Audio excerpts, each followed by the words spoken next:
இன்றைக்கு பொதுக்காலத்தின் 20ஆம் ஞாயிறு, ஆகஸ்ட் மாதம் 17ஆம் தேதி, ஞாயிற்றுக்கிழமை.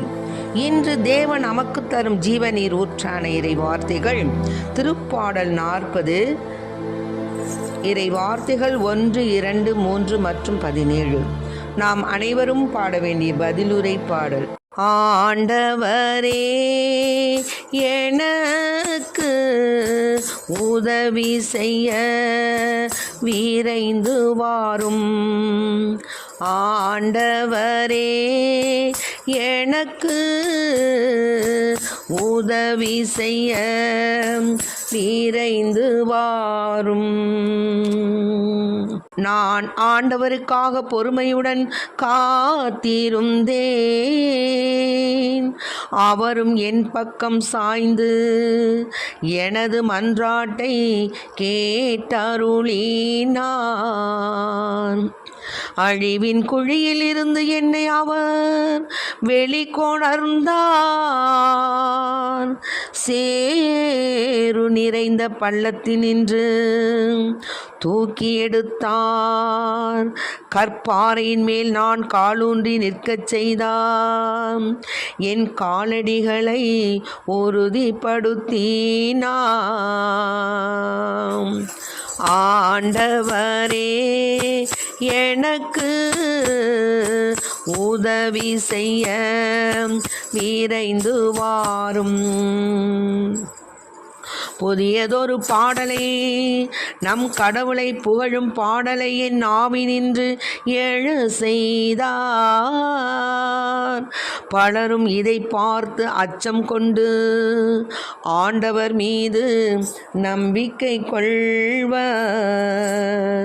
நானோ ஏழை எளியவன், என் தலைவர் என் மீது அக்கறை கொண்டுள்ளார். நீரே என் துணைவர், என் மீட்பர், என் கடவுளே எனக்கு துணை செய்ய விரைந்து வாரும். ஆண்டவரே எனக்கு உதவி செய்ய விரைந்து வாரும். ஆண்டவரே எனக்கு உதவி செய்ய விரைந்து வாரும். இன்றைக்கு நம் தேவன் தரும் ஜீவநீர் ஊற்றான இறை வார்த்தைகளை கேட்டோம். ஆண்டவரே எனக்கு உதவி செய்ய வாங்கய்யா என்று திருப்பாடலில் பாடப்பட்ட அந்த வார்த்தைகளை நம்ம கேட்டோம். ஆண்டவர் தான் நமக்கு உதவி செய்யணும், வேறு யார் நமக்கு உதவி செய்வார்? உதவிக்காக ஆண்டவரிடம் நாம் மன்றாடி கொண்டிருக்கின்றோம். நான் ஆண்டவருக்காக பொறுமையாக காத்திருந்தேன். அவரும் என் பக்கம் சாய்ந்து எனது மன்றாட்டை கேட்டருளினார். ஆமென். இன்று நாம் அனைவரும் ஆண்டவரிடம் கேட்கக்கூடிய விண்ணப்பம் இதுதான். ஆண்டவரே நான் பொறுமையாக காத்திருக்கேன் ஐயா, என் பக்கம் சாய்ந்து என்னுடைய மன்றாட்டுகளெல்லாம் கேளுங்க ஐயா. அழிவின் குழியிலிருந்து எங்களை வெளியே கொண்டு வந்தீங்க நீங்கள் தான். சேறு நிறைந்த பள்ளத்தினின்றெல்லாம் தூக்கி எடுத்தீங்க ஐயா. கற்பாறையின் மேல் நாங்கள் காலூன்றி நிற்க செய்தீங்க ஐயா. எங்கள் காலடிகளை உறுதிப்படுத்துங்க ஐயா என்று அன்று திருப்பாடலில் பாடப்பட்ட நூல், பாடப்பட்ட கருத்து இன்று நமக்கும் மிக மிக மிக மிக ஒரு ஆசீர்வாதமான வார்த்தைகளாகத்தான் இருக்குது. ஆண்டவர் மீது நம்ம நம்பிக்கை கொள்ளணும். புதியதொரு பாடலை பாடி நம் கடவுளை புகழும் பாடலை என் நாவினின்று எழுச்சி. ஆக ஒவ்வொருடைய நாவிலிருந்தும் அப்பா, எங்கள் அப்பா அப்படின்னு கூப்பிடுவதற்கு அவருடைய உத்தரவு இருந்தால் தான் அதை நம்ம சொல்ல முடியும். அதனால் நம்ம கடவுளை புகழக்கூடிய பாடலை நம் நாவிலிருந்து ஜபத்தை, அவரை பற்றி நோக்கக்கூடிய அந்த கருத்தை, அவரை பற்றி நோக்கக்கூடிய அந்த செயல்பாடை, அந்த தயாரிப்பை எல்லாமே ஆண்டவர் கொடுக்கலைன்னா ஒன்றும் செய்ய முடியாது. ஆக ஆண்டவருடைய அந்த ஆசீர்வாதம் நம் மீதும், நம் குடும்பத்தின் மீதும், நம் பிள்ளைகள் மீதும், நம் பேர குழந்தைகள் மீதும், நம் உற்றார் பெற்றார் உறவினர் மீதும், அந்த திருச்சபையின் மேலும், திருச்சபையில் அனைத்து குடும்பங்களின் மீதும் நிலைத்து நின்றிட, நம் காலடிகளை உறுதிப்படுத்திட ஆண்டவருக்கு புதியதொரு பாடலை நாம் பாடுவோம்.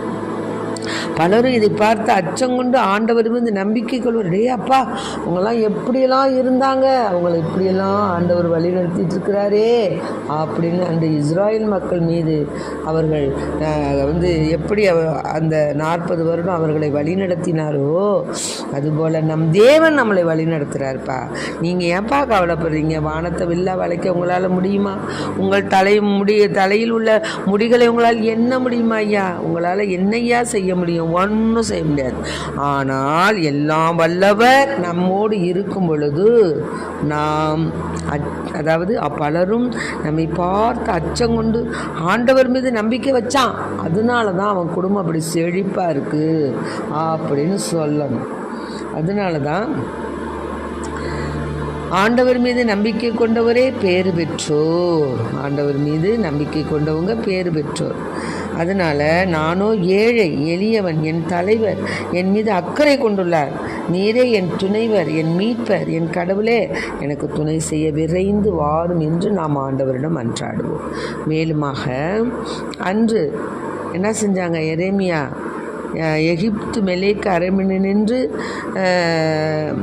எரேமியாவை பாலுங்கிணற்றில் தள்ளிட்டாங்க. அப்பொழுது இறைவாக்கினர் என்ன சொன்னாங்க? எரேமியாவை பால்கணத்திலிருந்து தள்ளிட்டாங்க, இந்த மக்கள் பாவம் செஞ்சாங்க, அவர் பட்டினியாக மடிந்து போனால் போச்சு. அதனால் உடனே போய் ராஜா என்ன பண்ணிட்டான்? உன்னோடு அந்த எபேது மெலேக்காவை நோக்கி உன்னோடு 3 பேரை சேர்த்து அந்த இறைவாக்கினர் எரேமியாவை சாவதற்கு முன்பாக கிணத்து நின்று தூக்கிடு அப்படின்னு சொன்னார். அது மாதிரி தேவன் நமக்கு எப்படி எரேமியாவுக்கு விரைந்து உதவி செய்ய போனாரோ அதுபோல் நமக்கும் உதவி செய்ய விரைந்து வருவார்.